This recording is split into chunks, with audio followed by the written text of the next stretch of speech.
All right. Welcome, everyone, to this deep dive. Yeah, welcome. Today, we're going to kick off our group of books, book club. Very exciting. Yeah. And we're so glad you're with us as we start to explore Mel Robbins' The Let Them theory. Yes. We're going to be looking specifically at the first 6 chapters. Yeah, the first 6 chapters really lay a good foundation for the rest of the book. And they're packed with so much. I think so many people can relate to what she's talking about. Yeah, I think this is something that's going to resonate with a lot of people. Right off Yeah. the bat, Robbins gets into this idea that, like, maybe the problem in our lives isn't actually us, Right.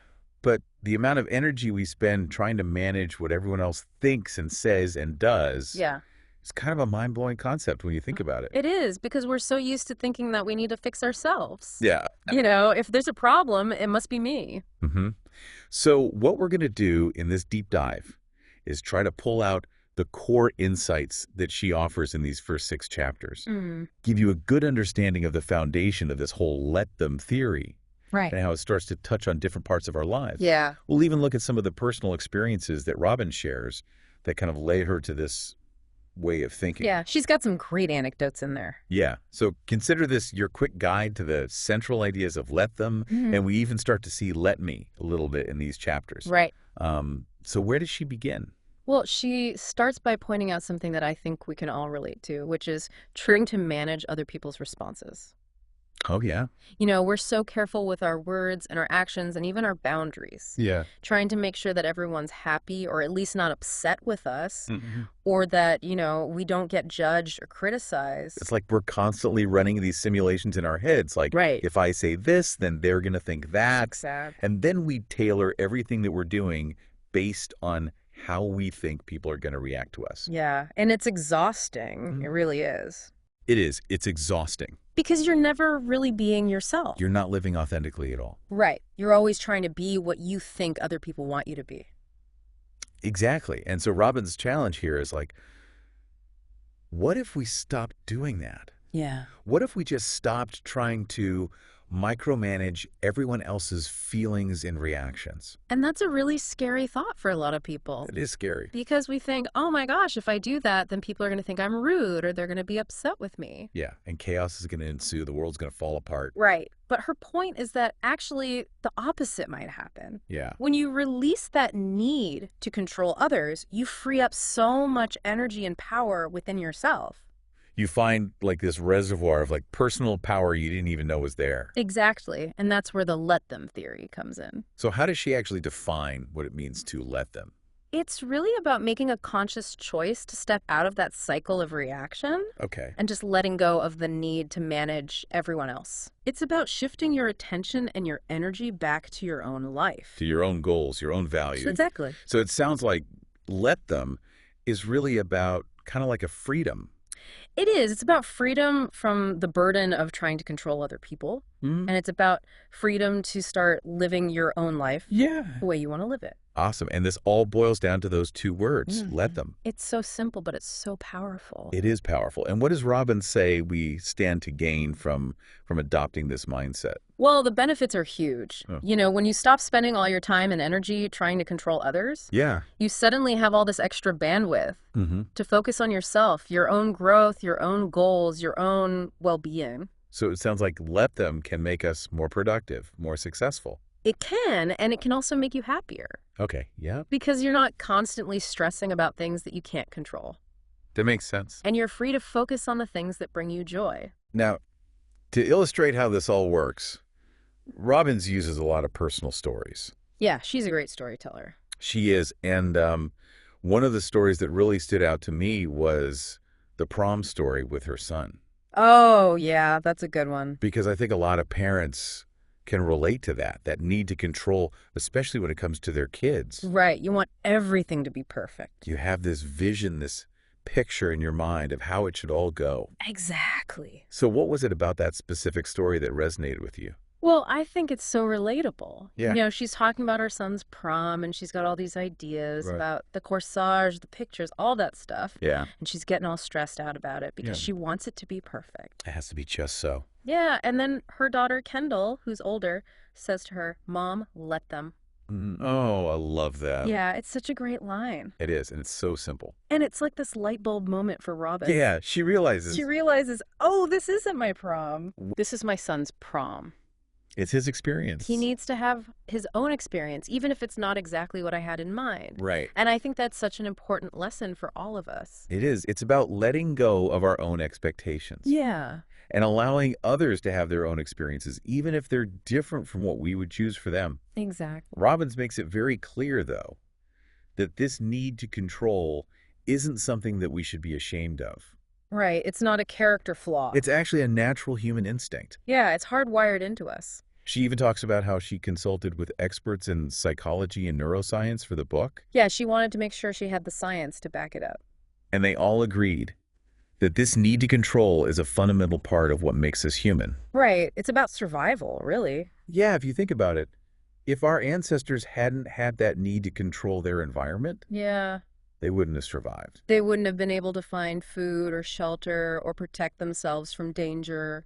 Right, so it's not about trying to get rid of that need for control completely. No, it's about understanding it and learning how to manage it. Exactly. So we're not trying to become completely passive and let the world just happen to us. No, it's not about that at all. It's about recognizing when that need for control is actually helpful Right. and when it's actually holding us back. And when it's causing us more stress than it's worth. Exactly. So she then starts to give some real world examples of how she started putting this let them theory into practice. Yeah. And one of the stories that really resonated with me was the one about the girls' weekend. Oh, yeah, the girls' trip. And she talks about how she sees on social media Right. that a bunch of her friends went away for the weekend without her. Yeah, it's that classic FOMO moment. Yeah. And she even admits that she felt that pang of being left out.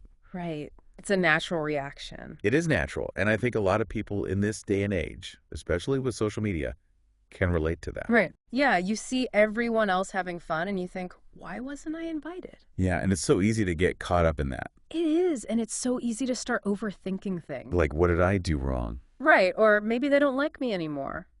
But this is where she consciously chose to let them. Right. Instead of letting that feeling of being excluded, consume her. Yeah. What was your take on that? Well, I think the important thing here is that she recognized that her friends were just living their lives. Yeah. They weren't trying to hurt her. Right. They weren't intentionally excluding her. They just made a plan that didn't include her. Right. And her pain was coming from her own reaction to that. To her interpretation of the situation. Exactly. Rather than the situation itself. Right. And that's a key part of the let them theory. Okay. It's about taking responsibility for your own happiness. Okay. Your own well-being. Because ultimately, no one else is coming to save us. Yeah. No one's coming to fix things for us. No, we have to do that ourselves. We have to take ownership of our own lives. And that's a powerful thing. It is. It's very empowering. Now, she also digs into the impact of stress in these first 6 chapters. Oh, yeah. Stress is a big one. And this is where we start to get into the let me aspect. Right. Because let me is all about how you respond to things. Right. It's that internal response. Yeah. So how does she connect that with the external let them? Well, she brings in Dr. Aditi Nerurkar, who's an expert on stress. And Dr. Nerurkar explains that stress isn't just this vague feeling. Yeah. It's actually a physiological state that affects our brain function. Really? Yeah, specifically the prefrontal cortex. And that's the part of our brain responsible for planning and decision making. Exactly. So when we're stressed, we're literally not thinking clearly. And that makes so much sense. Yeah, and what's even more interesting is that all sorts of things can trigger this stress response. Like what? It could be something as small as someone coughing on a plane. Oh, wow. Or traffic. Yeah, or a work deadline. Exactly, and our bodies react as if we're facing a life or death situation. Oh, wow. That explains why sometimes I just feel so overwhelmed. Right, and that's where the let me part comes in. Because we can't always control those external triggers. Right. But we can control how we respond to them. So let me is about managing that internal stress response. Exactly. Okay, so how do we do that? Well, Robbins talks about a few different techniques, like deep breathing. Oh, yeah. I've heard that can be helpful. It is because it stimulates the vagus nerve, which helps to calm the nervous system. Interesting. Yeah. And she also talks about the importance of recognizing the stress response as it's happening. So, being mindful of how you're feeling. Right, and then making a conscious choice about how you want to react. Instead of just letting the stress take over. Exactly. She used an example from the workplace to illustrate this. Yeah. It's the scenario where you get passed over for a promotion. Oh, yeah, that's a tough one. Especially if you've been working really hard and you feel like you deserve it. How does she apply let them to that? Well, she says that you have to accept that you can't control your boss's decision or the company's situation. Right, like sometimes there are just factors outside of your control. Exactly. So it's not helpful to dwell on what you could have done differently. No, because you can't change the past. Right. But you can control how you move forward. And that's where the let me comes in. Yeah. Okay, so what would let me look like in this scenario? Well, it might be focusing on finding a better opportunity elsewhere. Okay. Or it might be recognizing that your worth isn't tied to this one promotion. It's about taking back your power. And not letting this one setback define you. Exactly. Robbins also addresses how to deal with those, like, everyday annoyances. Yeah, the little things that drive you crazy. Yeah, and she uses the example of the dog owner in the state park. Right, where the dog's off leash and barking and running around. That's like breaking all the rules. Yeah, and it's ruining your peaceful walk in the park. Yeah, so what does she say to do in a situation like that? Well, her initial suggestion is to use let them Okay. in that moment. Like, just let it go. Yeah, just try to let it roll off your back. Don't let it ruin your day. Right, because you can't control that other person's behavior. Yeah. But she also acknowledges that sometimes let them isn't enough. Yep. Especially if that annoying behavior is something you have to deal with on a regular basis. Like if it's a coworker. Right, or a neighbor, or even a family member. Yeah. In those cases, she says it might be necessary to take some action. Okay. But even then, the focus should be on your own response and boundaries. Not on trying to change the other person. Exactly. And she boils it down to this three-part truth. Oh, yeah, I like this one. Our stress response is often automatic. Right, it's hardwired into us. We can't control what other people think or do, That's right. but we always have the power to choose how we react. And that's where our true power lies. This leads into a really important discussion about the fear of other people's opinions. Oh, that's a big one. Yeah, because I think we all struggle with that to some extent. Yeah, we all want to be liked and accepted. And we don't want to be judged or criticized. And that fear can be so paralyzing. It can hold us back from doing so many things. Yeah, it can make us procrastinate, doubt ourselves, strive for perfection. Yeah, and it can even make us afraid to put ourselves out there. Great, because what if people don't like what we have to offer? What if they reject us? But the truth is, people are going to have opinions no matter what we do. That's so true. And we can't control those opinions. So we might as well just let them have their opinion. Exactly, and focus on living in a way that makes us proud. Even if it means that some people aren't going to like it. Right, because at the end of the day, it's our life. And we have to live it for ourselves. Not for other people. Another area that she tackles is how to balance your own needs with other people's feelings. Yeah, that's a tough one. Because we don't want to be selfish. Right. But we also don't want to be constantly sacrificing our own happiness for others. Yeah, it's about finding that balance. She uses this example of a weekend dilemma. Okay. Where you have a friend's birthday party. Right. But you also have family obligations. Yeah, I've been there. And you can't do both. So how do you choose? Right. And it's tough because you don't want to disappoint anyone. No. But you also have to prioritize your own needs sometimes. Exactly. And Robbins's advice is to make choices based on what makes you proud. Okay. And not on what will avoid disappointing other people. So it's not about being selfish. No. It's about being true to yourself. Right. And recognizing that sometimes you're going to have to disappoint someone. Yeah, it's inevitable. But it doesn't always have to be you. Exactly. From there, she gets into family dynamics. Oh, family. That's a whole other level. Because families have all these unspoken rules and expectations. Right. And it can be really hard to break free from those. Especially when it comes to big life decisions. Yeah, like getting married, having kids, choosing a career. Family members can have very strong opinions about those things. And it's easy to get caught up in trying to please them. Or to avoid their judgment. Right.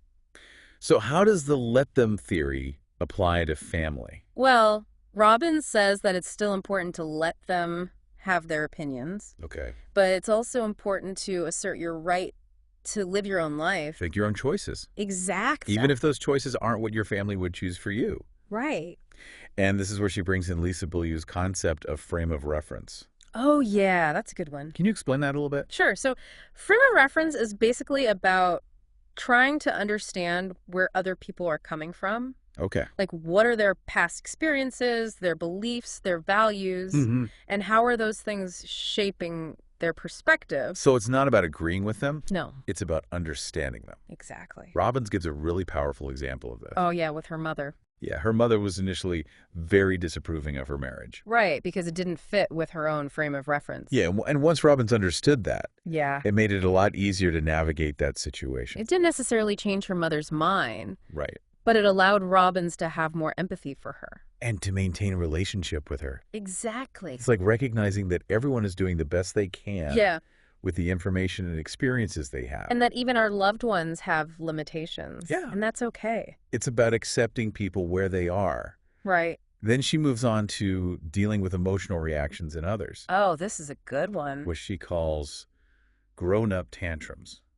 I love that term. It's so accurate. It is, because we often think of tantrums as something that only children do, Yeah, but adults have them too. all the time. Yeah, they just manifest in different ways. Right, like guilt trips Yeah, or passive aggressiveness. or outbursts of anger, And it can be really hard to deal with especially when it's someone you care about.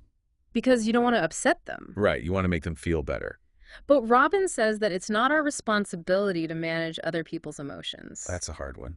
It is, but it's so important. Because if we're constantly trying to soothe everyone else's emotional storms, Yeah. we're never going to have any peace ourselves. Right, and we're also not allowing them to learn how to manage their own emotions. So her advice is to just let them react Yeah, give them the space to feel their feelings. without feeling like we have to fix it. Exactly. And at the same time, we need to give ourselves permission to do what's right for us, Even if it upsets someone else. even if it triggers a grown-up tantrum. Exactly. Because ultimately, our own well-being has to come first. Yeah, we can't pour from an empty cup. The final thing that Robbins touches on in these initial chapters is comparison. Oh, yeah. A thief of joy. And it's something that I think we all struggle with, Yeah, it's so easy to get caught up in comparing ourselves to others. especially in this day and age with social media. Right, where everyone's presenting this perfect, curated version of themselves. And we're constantly bombarded with images of other people's successes and happiness, And it can make us feel like we're not enough. like we're falling behind. Exactly. So what does Robbins have to say about comparison? Well, she acknowledges that it's a natural human tendency, Okay.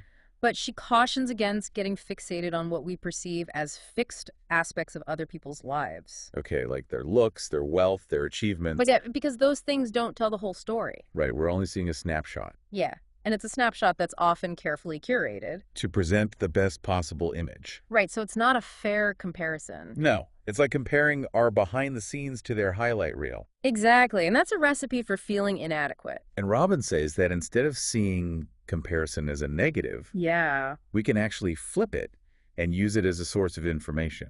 Oh, okay, I like that. Like if we're feeling envious of someone's success, Yeah. We can ask ourselves, what can I learn from them? right, what are they doing that I could be doing? Or what qualities do they have that I admire? And then we can use that information to inspire us. To motivate us to take action in our own lives. Exactly. And that brings us to the end of our exploration of these first 6 chapters. Wow, that was a lot. It was packed with so much good stuff. Robbins really lays a strong foundation for the rest of the book. She does. And I think it's really clear that this concept of let them coupled with let me Yeah, can really be life-changing. it can if you're willing to put it into practice. And to see how these principles evolve in the context of different relationships and situations, Yeah. we highly recommend reading the rest of the book. Yes, there's so much more to explore. And we will definitely be revisiting the let them theory in future deep dives. I'm looking forward to it. As we wrap up, I'm left wondering where Robbins is going to take us in the subsequent chapters. Yeah, me too. Having established this foundation of relinquishing control. And focusing on our own responses. Yeah. It seems like we're going to delve into more specific relationship dynamics. Yeah. I'm curious to see what she has to say about romantic relationships Me too, and about friendship. and about work relationships. Yeah, and I'm also wondering if she'll give us more tools for navigating those really challenging interactions. Right, because sometimes let them is easier said than done. It is, especially when you're dealing with people who are really good at pushing your buttons. Exactly. So I'm hoping she'll give us some practical strategies for those situations. We too. And I'm also curious to see if she'll delve deeper into the science behind these ideas. Yeah, that would be There's fascinating. so many questions. So much to explore. Well, we'll have to wait and see. Yeah, but in the meantime... We encourage you to pick up the book. Yes, read it for yourselves. And start putting these principles into practice. I think you'll be amazed at the difference it can make. Until next time. Thank you for joining us. Consider the freedom you might find in simply saying, let them. Bye, everyone!